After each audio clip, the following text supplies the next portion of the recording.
ओबीसीसाठी कायदा हातात घेण्याचा इशारा लक्ष्मण हाके यांनी दिलाय. बोगस कुणबी दाखले दिल्यास तहसील कार्यालयावर हल्ले करू. ओबीसी नेते लक्ष्मण हाकेंनी राज्य सरकारला थेट धमकी दिली आहे.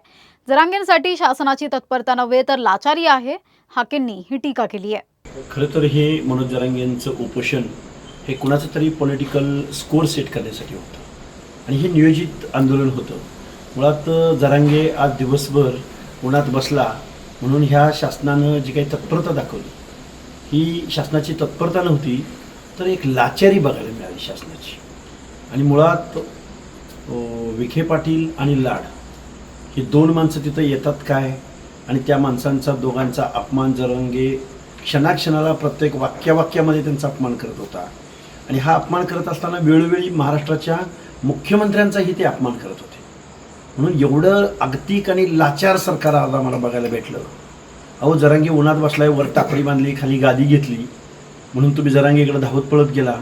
पण आमच्या ओबीसी भटक्यामधला वडार समाज रात्रंदिवस दगडी फोडतो, आमचा वंजारी समाज ऊस तोडतो, मेंढपाळ बांधव उन्हामध्ये मेंढ्यांचे कळप राखतो.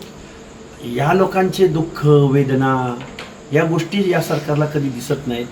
पण मनोज जरांगे त्या आंदोलनाला बसले आणि एकदम लाचार सरकार आम्ही बघितलं.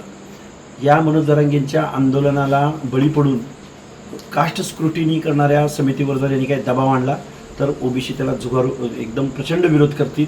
त्याचबरोबर ज्या तहसील कार्यालयामधून फक्त संख्येच्या बळावरती जर कास्ट सर्टिफिकेट इश्यू केली जाणार असतील तर वेळ पडली तर आम्ही असे बोगस सर्टिफिकेट इश्यू करणाऱ्या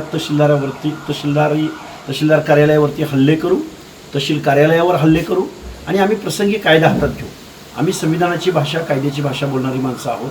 पण बेकायदा कृत्य जर गव्हर्नमेंट करायला लागलं मनोज जरांगेच्या सांगण्यावरनं तर आम्ही या सगळ्या आस्थापनांवरती आम्ही हल्ले करायची सुद्धा भूमिका इथून पुढच्या कालावधीत घेऊ. बरं, एक शेवटचा प्रश्न. आपण 100 सभांचं नियोजन केलेलं आहे. आतापर्यंत किती सभा झालेल्या आहे? आत्तापर्यंत 19 सभा. आज आम्ही 19वी सभा घेऊन आलो आहे. आमच्या सभांना 1000, 2000, 3000, 5000 लोक जमा होतात. आम्ही ठरवले ओबीसी बांधवांना सगळ्यांना एकत्रित करायचं आणि आपलं काय म्हणणं आहे हे जर सरकार ऐकणार नसेल तर जनता सार्वभौम आहे आणि ओबीसी मतपेटीतनं एकीतून संघटनेतून सरकारला जाब विचारते.